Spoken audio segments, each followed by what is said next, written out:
To use a Woody Allen joke, she's even more beautiful sitting here than she is in person. How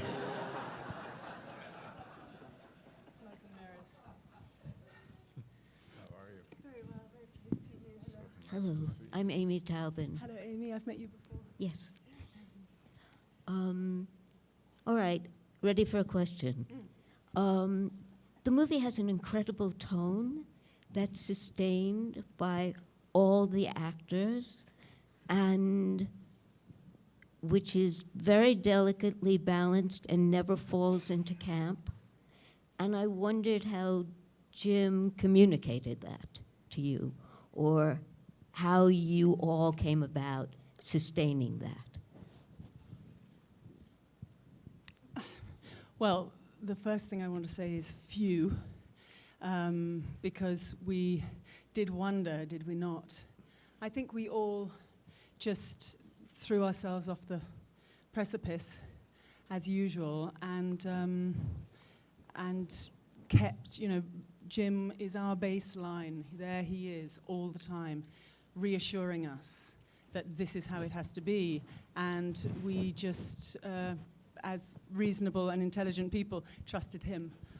But it felt that we didn't necessarily know until this moment, Amy, that it didn't dissolve into camp or whatever. It was just a romantic risk that we were all willing to take, Jim included, I would say. We wanted to make a kind of atmosphere that we hadn't seen before, for sure, but when you haven't seen something before, you don't necessarily know how to make it. So you just kind of grope around in the dark. And if you're groping around in the dark with your friends, it's always better than groping around in the dark by yourself, I find.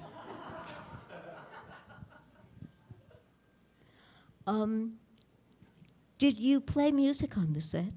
We didn't play music on the set while working, but we did circulate a kind of mixed tape to the cast and crew. And the film is about, on its base level, a couple that has lived through a lot. And their relationship sustains them and makes them, in the end, want to continue to live by any means possible, which is why it's a comedy. But how did you make, and again it's Tilda, how did you make the coupleness of it? Because you seemed like you had lived together forever. That's another very nice thing to hear. It is, as you say, about surviving things in general, life in general, but being together in love. When a long relationship, this one, of course, many hundreds of years, sometimes all our relationships feel like they've been many hundreds of years, even if they haven't been.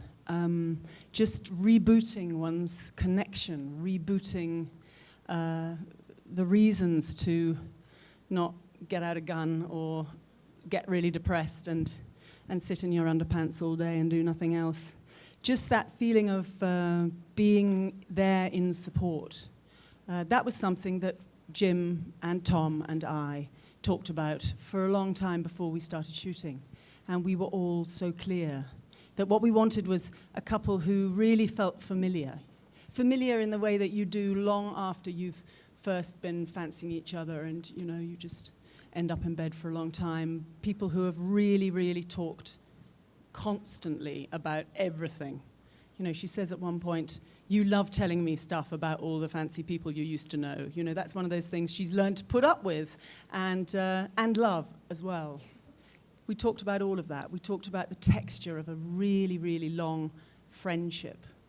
And we also noticed that we hadn't necessarily seen that in a film, a man and a woman who obviously really fancied each other still, but really, really loved talking to each other as well. So we kind of, cut that off by the yard and laid it down. One thing just about the DP, had you ever worked with him before? No, Yorick Lasso. I had not, although Tilda had worked with Yorick maybe 3 times before. And I was first because of the nature of the production, I had to use a director of photography from Europe or Germany or Europe, of which there are many incredible ones. So it was a bit complicated, but Tilda had highly recommended Yorick. I had seen his work. I talked with a lot of different directors of photography, but I felt really comfortable after meeting him several times, and I also spoke at length with Olivier Assayas, director whose work I love, who had worked with Yorick on a number of films. So, and then meeting him was just fantastic. So I knew he's sort of the closest approach to a film of anyone I've worked with besides Robbie Mueller in a way, and so he's has a very similar approach that Robbie has. But this film, I'm just curious, was really lit. I mean, it was lit so beautifully. And so I'm wondering how fast or how slow you worked. Well, it's the first time I worked with digital photography, and we used this camera, the Alexis, which is, well, I don't like digital for several reasons. I don't like the depth of field that's very deep. I don't like exterior daylight and skin tones. Looks very not appealing to me. And these weren't problems because we don't have any exterior daylight shots, and we're shooting interiors with very low light. We were lighting these scenes with light bulbs and these little LED squares, and very, very minimal. So we didn't have that depth of field problem either. So the photography, I find it really beautiful. Beautiful. And lit very delicately because it's very small lamps and not a lot of big stuff, you know, so. Okay, we're going to open this up. I'm not calling on you. The guys with the mics are calling on you.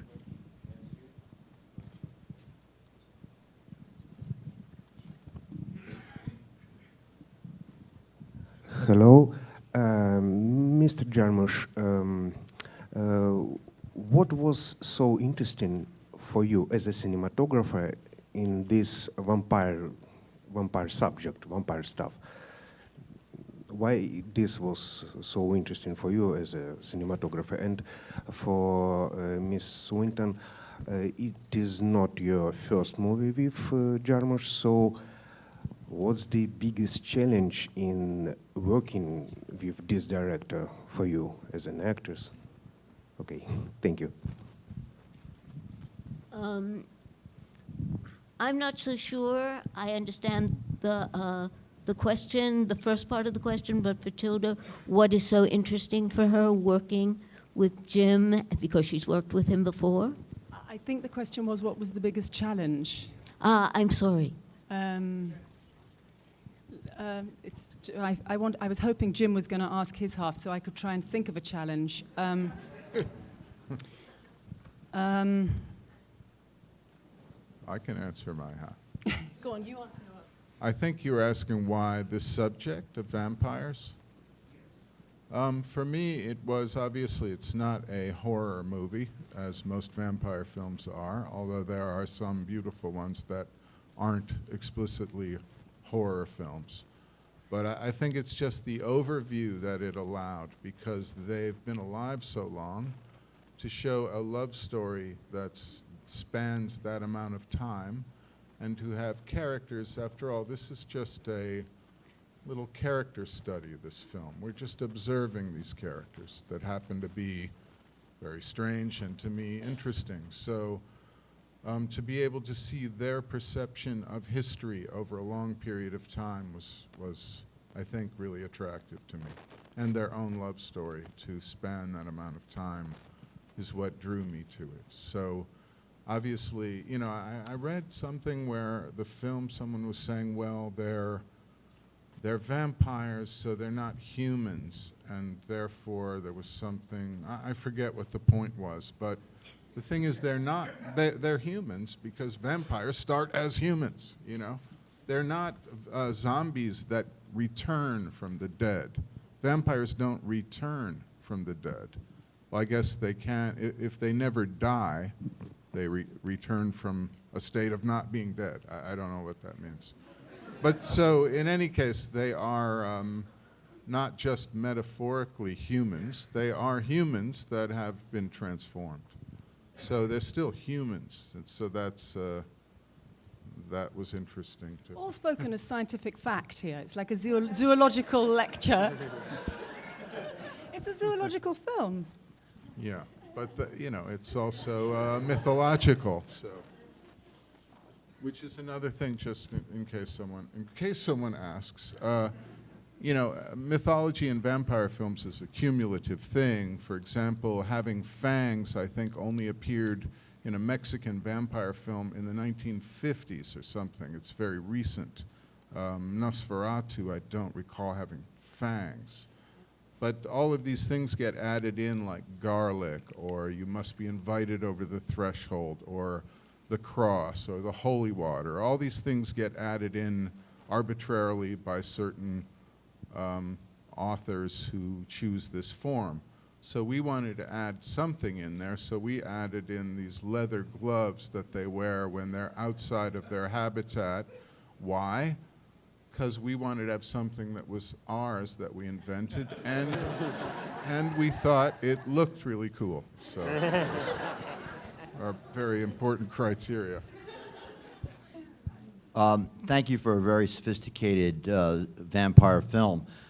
My questions are two. How did you evolve the script in the locations of Detroit and Tangier? Was there an evolution in this, and how do you see the meaning of this? And secondly, in vampire films, there's this great stress on interior shots. When you look at the evolution of the genre, and all the time there's different ways and forms of interior shots. How did you think about that or view interior shots when you're constructing your idea for this film? Well, I don't quite understand the interior.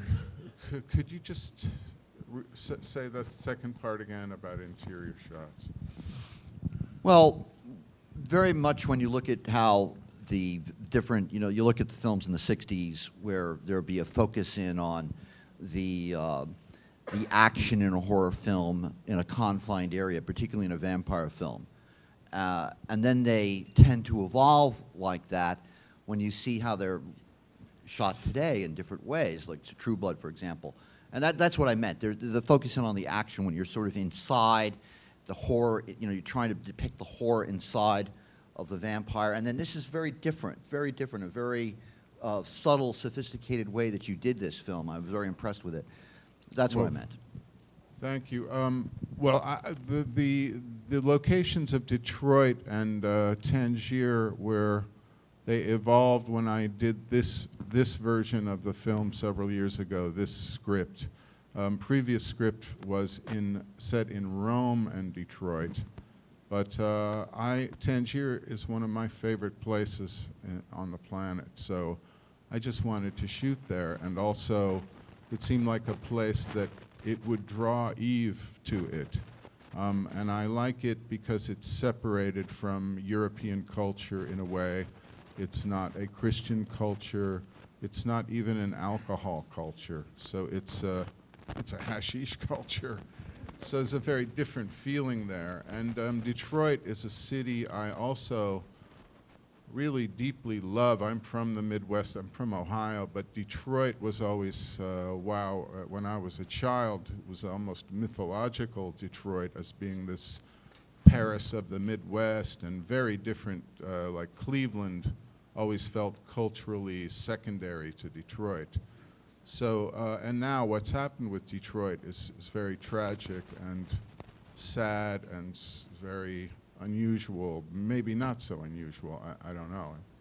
But so I was drawn to it visually and historically for its musical culture and industrial culture and its kind of post-industrial visual feeling there.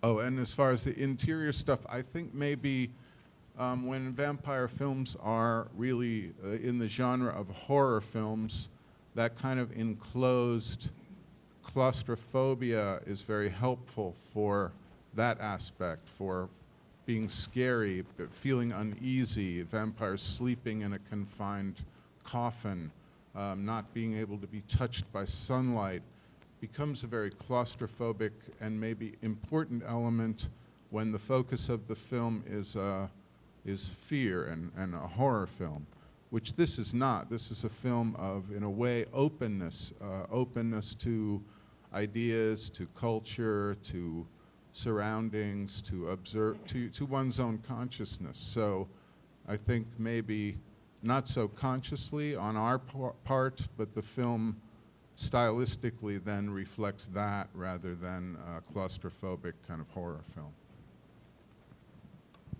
I've just remembered I never answered that gentleman's question to me about the challenge. I have thought of one challenge of working with Jim. Simply that it was challenging for us to want to make this film for quite a while and have to be really patient. I think that was the biggest challenge. Once we started shooting, as ever, when you've been developing something for a while, it's like cream. You're just, oh, wow, there's a camera, there are colleagues, there's a schedule, and there's a call sheet, and there's catering, and it's just Christmas every day. But having patience, pacing our energies for the years that Jim was talking to me certainly about making this film, that was a challenge, and personally it's a challenge for me to know that Jim Jarmusch isn't making a film every year, because that's what I want. So that is literally the only challenge I can think of. And I have to add to that you know, it was 7 years or more, 8 years that I wanted to make this film or a variation of it, and it was written with Tilda in mind from the very beginning. And Tilda, whenever this production would fall apart or we'd lose financing or another element, then and I would just be ready to give up, you know, like, okay, I'm going on to something else, this is a bad sign. And Tilda would invariably say, no, this is a good sign. This means we're not ready yet. All the pieces aren't in place yet. And she was always so optimistic and reflective in a way of Eve, of the kind of spirit of Eve, that I could not give up this project. And other people stood by it, obviously the people that I work with in my office, Stacy Smith and Carter Logan, of course, were always working toward this. And very importantly, Bart Walker, who I've worked with for many years, also would not give up the project. So he would, between Tilda and Bart, they would say, well, then we have to go on to the next phase and find a solution to this problem, and you know, don't give it up. We'll go forward. We're going to do this thing. So, really, there were very key people throughout this, but Bart and Tilda would not take no for an answer. So, I am so indebted to them, and of course everyone who stuck by the film. But the two of them were there from the very beginning, and also John Hurt, because I wrote for him, and he always said, just tell me when you're shooting and I'll be there. Just give me some advance notice. So he was also very supportive all along, but Tilda was crucial, and Bart as well. So it was sort of the real angels that made this happen. Jim Jarmusch. I do not know if you'll remember, but last year you and I met on a subway car and had a conversation which had a very powerful effect on me, and which culminated with you saying the words, "Follow your instinct." I wonder if you might speak to what it has been for you to follow your instinct on a film like this, which is so deeply rooted in the past and the future, and if you might speak as well to the dialectic between the intellect and the instinct. And the what? The intellect and the instinct. Wow. Well, I don't know. I'm glad I said follow your instincts instead of some other things I might have said. Well, thank you. Thank you for coming to see the film, too.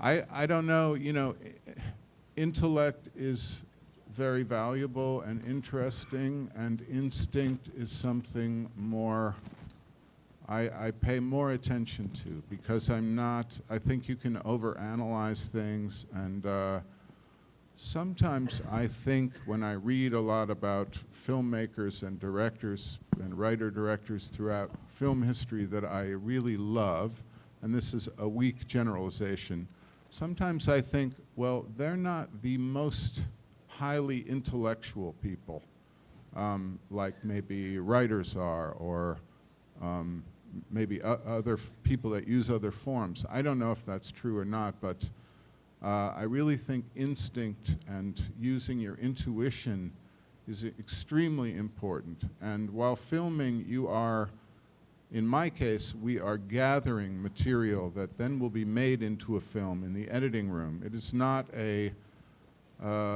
what's the word? It is not a formulaic procedure like, say, a Hitchcock film, which are fantastic for what they are. But they are, everything is decided in advance for this little machine to function if you're making like a Hitchcock type film.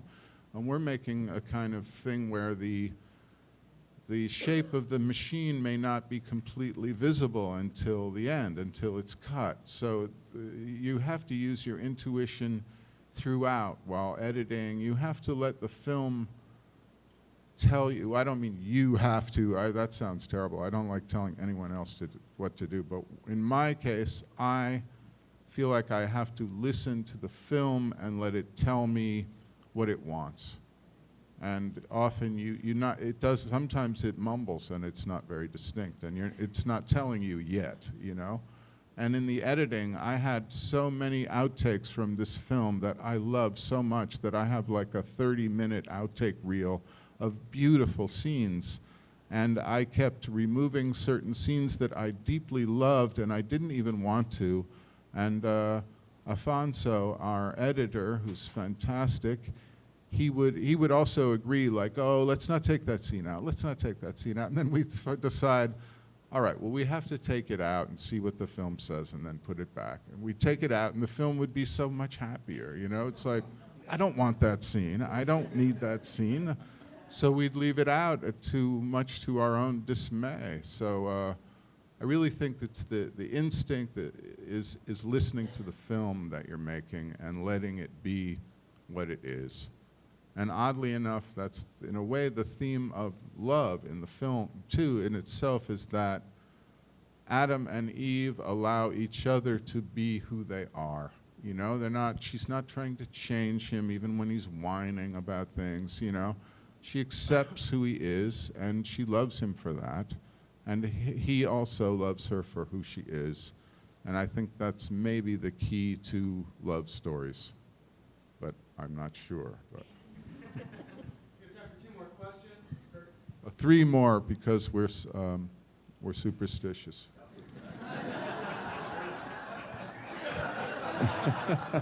Aren't we? The question here concerns Mia's character. She sweeps into the film as the little sister, and she's like a breath of fresh air. She delights, and she's sassy, and she's your typical 20-something kid. And she seems to bring a kind of a normalizing influence to the family, and she sort of pulls this kind of family structure together. And I wonder if you could talk about her as a kind of a normalizing instinct, or as a kind of a typical younger sister at bay kind of feel that she brings to the picture. Well, I think you said it better than I could. I think she does do those things. She's playful. She's a little dangerous. She's, I wouldn't say naive at all, but less sophisticated maybe than Adam and Eve. I think it's very important to me when she calls them snobs, because they are snobs in a way, and you know, they are. But then again, if you lived for 1,000 years and saw like humanity devolving, you might be a little snobbish as well. But you know, she's very important as a sort of counter to them, and as a kind of younger spirit too. And she doesn't obey, and she acts like a little child running and jumping in bed with them, and so she's sort of all of those things that you said better than I did. Damn it. Jim, I enjoy the film, and especially the selection of music. And I'm very intrigued by this selection because it reflects, you know, it's very wide, the range of music, from some obscure 50s vintage records to kind of garage or post-punk music and even the exotic oriental tunes. So does it reflect your personal interest in music, and especially in the new opportunities we all enjoy through YouTube, which is mentioned a couple of times, if I'm not mistaken? Well, it partly reflects the fact that there's such a wide range of incredible forms of music that certainly is of interest to me. So, yeah, it's reflective of that range. It's only a part of that range. The film can only use a certain amount of music. And the music created for the film is very kind of liquid and molten in a way. It is not necessary. Well, I don't know how to describe it, but it seemed appropriate for the kind of feeling of the film. And Adam himself is a musician, so there's, it's the music. We see him making music as well.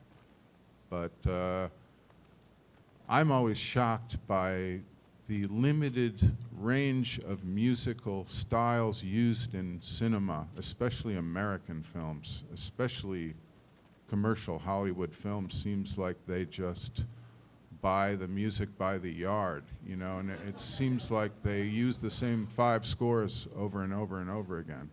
And when you see, wow, what kind of music is available and made all around this planet, it's very strange to me that what's in movies is often very limited. This isn't always true, because some great non-American films and American films use great music.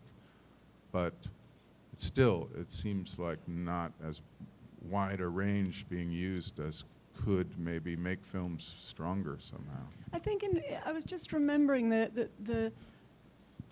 this leap of the imagination that we all took when we were preparing the film, of trying to grasp what it would be like to have lived for that length of time and to have access to that back catalogue of music, all the things that they have in their houses. And I think, it made us question how hidebound we all are encouraged to be in terms of our generation or our time or our decade or whatever. And once you imaginatively release yourself from that, it's, you get a kind of free fall into imagining what it is to be, in my case, 3,000 years old, in Adam's case, 500, where Schubert is that guy I talked to the other day.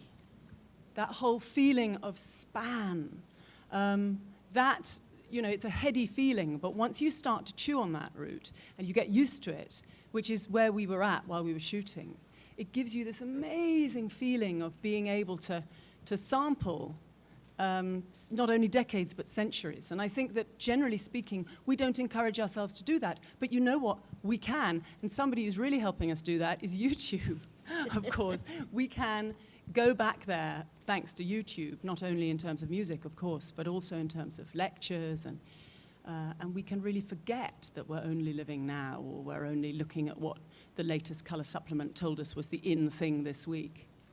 Wouldn't you say? Yeah, and also it's really mind-boggling to think that in 60 years ago, there was half as many people on this planet. So the population has doubled since like 1950. So imagine if you lived in, 1650, or it's just so, I don't know. Yeah, they want another question out there, but what happens, I think, when you see Yasmin, though, is that at that moment you realize that it isn't over, that cultural line, because she is something new and so powerful. And that, for me, is one of the most powerful things in the film. Something new, but really ancient as well. I mean, I feel when we get to Tangier with Adam, I mean, not so much with Eve, because she's been there for a while, but when you get there, when you get off the plane and there you are in Tangier again, I feel, this re-entry into this ancientness, which it's easy in this, what we laughingly call the first world, really forget that world is there, has been ticking along in many similar ways for centuries. And she is absolutely brand new and belonging to the future, yes, but she is also tapping into something really ancient. And the fact that we see all these women there listening, there's something about this woman's music that has a real meaning for Adam when he hears it, I think. Is there a last question? You mentioned you mentioned the gloves as something that you added to the myth of vampires. I felt you also added a new hairstyle for vampires, which is great. I'm curious about the costumes. I loved especially Eve's embroidery. There's also a timelessness, what you already addressed with the music. Could you speak a little bit about the costume choices, the timelessness there? Well, I'll talk about the hair, and you can talk about I don't know. The hair thing was really interesting. I wanted them to have wild hair. I wanted them to look partly animalistic and even behave like half animals and half very sophisticated humans. And so we were trying to make these wigs for them and this hair, and we're trying on different things. We were in Cologne in Germany working with Gerd, our makeup hair designer, who was great. And we just weren't getting an interesting texture, and we were looking at different textures of hair in photographs online, on the internet. And Tilda said, well, you keep saying animal, the animal thing is missing. Why are we just looking at humans? Let's start looking at animal fur. So we started looking at animals and different monkeys and llamas and different textures of fur and hair. And then Gerd said that he had in the past mixed some goat and yak fur into human hair to make it thicker. And Tilda was like, let's try that. So then he tried that, weaving in, and in the end, their wigs for John Hurt, for Tilda, for Tom, and for Mia were made of a certain percentage of human hair mixed with goat and yak hair. So again, why? I just wanted them to look kind of wild, you know. No, Anton's hair did not have animal hair mixed in, but it was a wig, actually. But it was all human hair. He's not a vampire. So. Oh, the wardrobe question. Again, it was a real leap of the imagination to free ourselves from anything that felt tied to any one time. Or rather, we were making a bouquet, so we wanted them to look like they had lived through all these times. So, you know, if you put too much of one flower in a bouquet, it tends to overwhelm. We needed to just do a smorgasbord of all these different references, but for them never to look fashionable. I mean, they are too snobbish to be fashionable, let's face it. Too snobbish to be snobs. And so it was very important, and Jim was really clear with us, with Bina, the great costume designer we worked with, trying to kind of strip all the elements, every glove, every jacket, from any contemporary or any remotely fashion reference, although they had to feel like they could have been at any time. And do you know, I had thought of something so strange this morning, I just have to tell you. It occurred to me, this is completely personal and ridiculous, but I made a film once called Orlando, in which I play someone who lives for hundreds of years. And the last thing I ended up wearing in that film, which again we chose very carefully because we wanted it to feel timeless, was a cream silk shirt and a pair of sort of pale goldy suede trousers. And that's what we started with this film. So sort of very repetitive, I'm afraid. But this feeling of trying to find this lowest common denominator was this thing that repeated, even from that conversation around Orlando. What could you have worn in the 15th century? What could you have worn in the 18th century? What could you have worn in the 60s? What could you have worn in the 80s? And what could you be wearing now? In fact, now was not really that important to us. But what could have lasted? What could, like, John Hurt has, you know, he's been wearing that waistcoat because he loves it for 500 years. Why not? We all wear things we love for 500 years. That feeling of things lasting and them not being tied to the times. It's easy to say, but it was very difficult to actually free ourselves from hanging on to, oh yeah, that looks so 50s. No, if it looks 50s, let's refine it again. Let's make it look like nothing. Let's make it look like a bit 50s, a bit 70s, a bit 1580s. And then we would start to land. When we could see that it was all smudgy and vague, then we started to land. But it was a piece of work, I have to say. And I like the detail when Eve notices that Adam's dressing gown is like 200 years old. And he says, is it? You know, which seems very familiar. But when people say, do you know you've been wearing that thing for 25 years? He likes it. It suits him. Thank you so much. Thank you. Thank you for the film. Thank you all.